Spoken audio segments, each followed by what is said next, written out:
Number one of the greatest single half performances I've ever seen in basketball.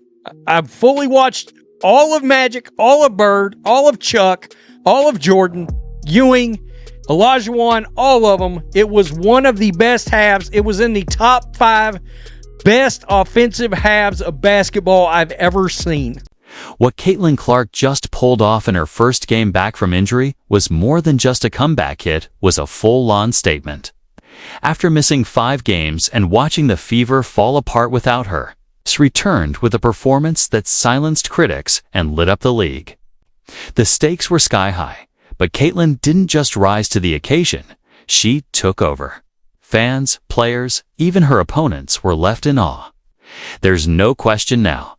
Caitlin Clark runs the WNBA. Yep, I'm gonna say it. Caitlin Clark is the best basketball player in the world. She's the best basketball player that I have ever seen. She is the difference maker. She is the needle mover. She is the face of basketball right now. There was a 38-second stretch of pure Caitlin Clark magic that reminded everyone exactly why she's that player.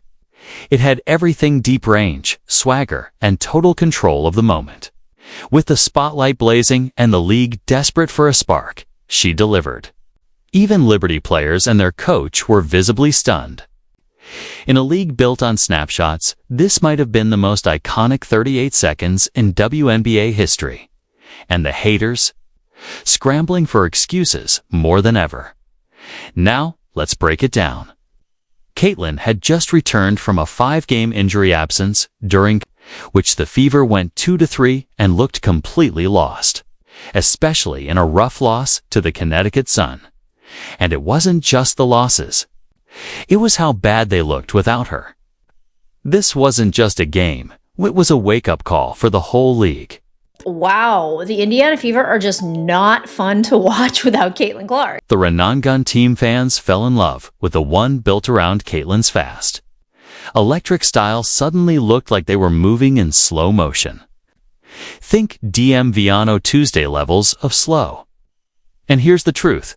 When the Fever aren't playing that high speed, it's Clark-driven brand of basketball. It's not just Indiana that suffers. The whole league feels it. And during those 5 games without her, the energy drop was obvious. You know, she better get back soon because out of sight, out of mind. Ratings crashed fast. We're talking amateur submarine depths, fast over a 50% drop across the league during Caitlin Clark's absence. And the worst part? The gap she left wasn't filled with electrifying moments or breakout stars. Instead, fans got clips of Angel Reese missing layups and Deja Carrington trying to stir up drama after Kennedy Carter's chaos fizzled out. The casual fans, the ones that WNBA needs most to grow, were checking out. And honestly, can you blame them? Even before her injury, the league hadn't exactly been rolling out the welcome mat for Caitlin's new audience. The media, I felt like, mishandled so many things with the WNBA last season, and specifically with Caitlin Clark and her fan base. And that's one thing when you start thinking about how many people stopped watching when Caitlin Clark got injured. A lot of people stopped watching because they are boycotting the WNBA. They don't want to give viewership to any other teams or any other players, whether they like other players on the team or not, because of how the media and the league itself has handled Caitlin Clark. It was the ultimate find-out moment for the WNBA. After dragging Indiana fans through a 10-day hate speech investigation based on nothing but flimsy, unproven rumors, the league still turned a blind eye to real, visible abuse aimed at Fever players. And all this came after months of media figures and even fellow players clowning those same fans, calling them fake, bandwagon, or not real basketball fans. The message was loud and clear.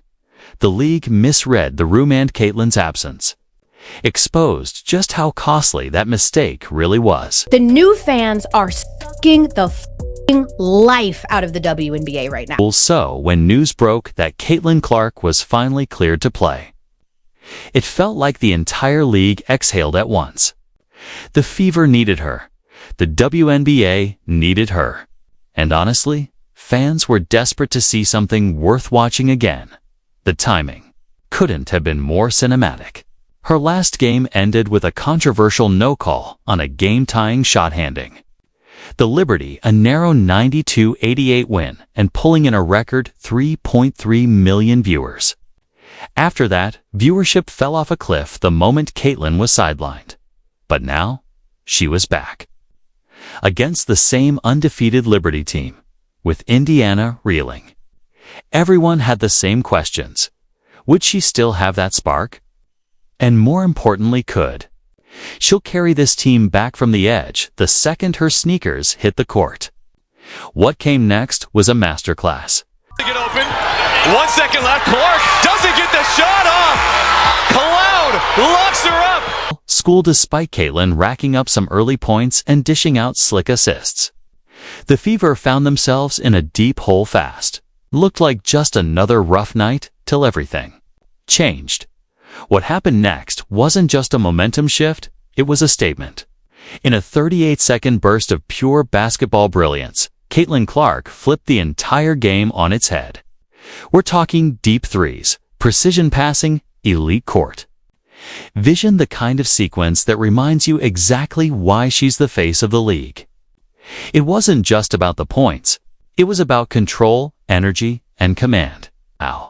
That stretch might go down as the most impactful 38 seconds in WNBA history.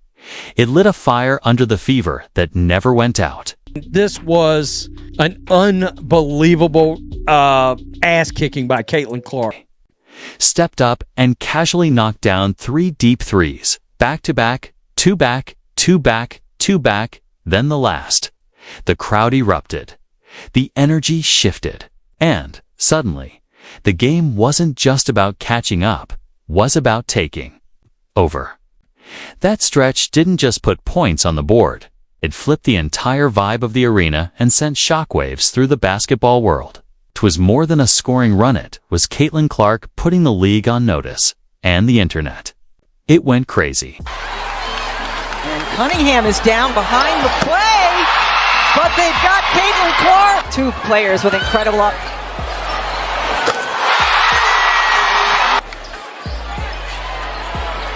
Clark, another long 3. She's back! Goulet was another classic Caitlin Clark moment, right up there with that jaw-dropping deep 3 from the Brazil game that had the entire sports world buzzing. She just has this rare ability to rise when it matters most. It's not just that she performs under pressure, that she makes it look effortless. She doesn't just help her team win. She gives fans a show. Every time she steps on the court, she delivers the kind of electricity that reminds you why you tuned in. 3 threes in 38 seconds in the first half.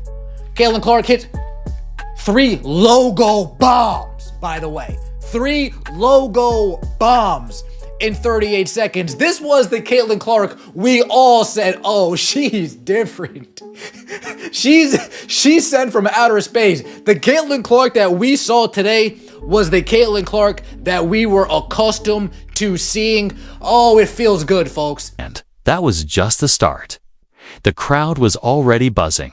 Twitter was lighting up, and highlight reels were flying, but Caitlin wasn't done. Later in the first half, she pulled off a filthy step-back 3. And not just on any defender, she did it over Breena Stewart, a former league MVP and one of the toughest matchups in the game.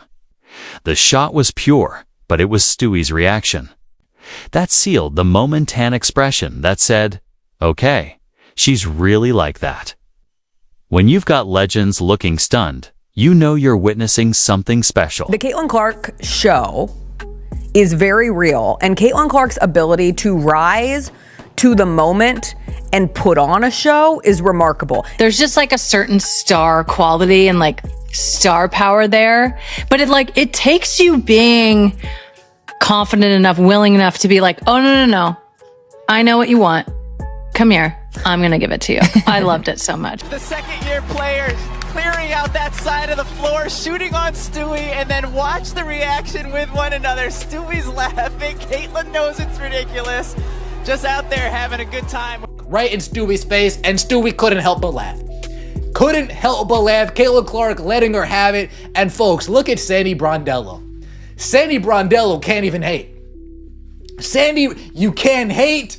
You need to appreciate, folks. Caitlin Clark just scored 25 points, and the quarters in the WNBA are shorter, not as long, as the quarters in the NBA. The shooting from Howard, Boston, and Kelsey. Kelsey started making a bit of a comeback shooting, but at one point, she was awful in this game. I mean, her shooting percentage was I believe 22% on like 14 attempts or something. It was bad at one point. Kelsey Mitchell was plus 21, Aaliyah was plus 10. They went on a run in the fourth quarter without Caitlin Clark. And a big reason for that, if I'm going to criticize her when things are bad, I'm going to praise her when things are good. Because Sid Colson did exactly what she was meant to do. She did exactly what she was meant to do. And what she did was push the pace, play aggressive defense, and run. Stephanie White did sub her out, I think, more than we would have seen had she been playing. And guys, she almost had a triple-double in this game. 8 rebounds, 9 assists, 32 points. By the way, let me point, and 2 block shots. That's one of the most ridiculous stat lines you will ever frickin' see from any player, WNBA or NBA, either one. That is what I like to call Fever basketball. The Indiana Fever have come out and dominated. That's how the Fever are supposed to play basketball, up-tempo, unselfish, working for your teammates, so really proud of our group. Forget the referees. The referees, this was apparently a foul. This was apparently a foul on Lexi Hull. And there were so many of them throughout the game. Brianna Stewart shot 14 free throws. Stewie shot 14. Half of them phantom fouls. The Indiana Fever just put up 102 points on the Liberty. The best offense in the WNBA is not the Lynx. It is not the it is not like whoever's putting up the most points. It's not the Aces, none of these. The best offense in the WNBA is Caitlin effing Clark. By the way, that was an MVP performance from Caitlin Clark against a team on national television. And guys, I'm going to call it. I think this game might have averaged 3 million viewers today. I think there's a chance. All they were talking about at halftime, viral tweets being like, Caitlin Clark is a disgrace, her body language, and it's like, man, she just dropped 25 points. You just hate Caitlin. And I'm looking, WNBA threads is even hilarious. I'm just going to say is I hate Caitlin Clark, no way around it. She makes me the F sick. You will not convince me the WNBA is not scripted. I'm 100% certain now. And this is apparently scripted for Caitlin Clark. They put the magnets on the basket apparently. Obviously, we know what a great shooter she is, and I think we just gave her too many easy ones. Obviously, she has great range, and her ability to get her shot off is really impressive, especially with missing some games. And so, obviously, on a personal level, I'm really happy to see her back out on the court, healthy, feeling good, because obviously it's important for them. But just for her, I'm happy she's back. Define a superstar. A person who can go on the road and sell the building. There we go. It's a simple definition. Simple. I'm going to see that person, right? So you ain't talking skill on the court. That's it. You talk about draw. Stephen A. You got to be Magic's in town. You're going to the game. Caitlin Clark is the one player who can get casual fans to tune in, care, and actually stick around. Before Caitlin, the chances of my wife watching a WNBA game on a Saturday afternoon, 0. That's the Caitlin Clark effect. And here's the reality player salaries and sponsorship opportunities are tied directly to moments like this. What Caitlin did on Saturday matters, not just for her, but for the entire league. I really believe this game will be remembered as a turning point for the WNBA, and the viewership numbers will back that up. Now it's on the league to keep that momentum going. If you're still here, drop A in the comments and thanks for watching.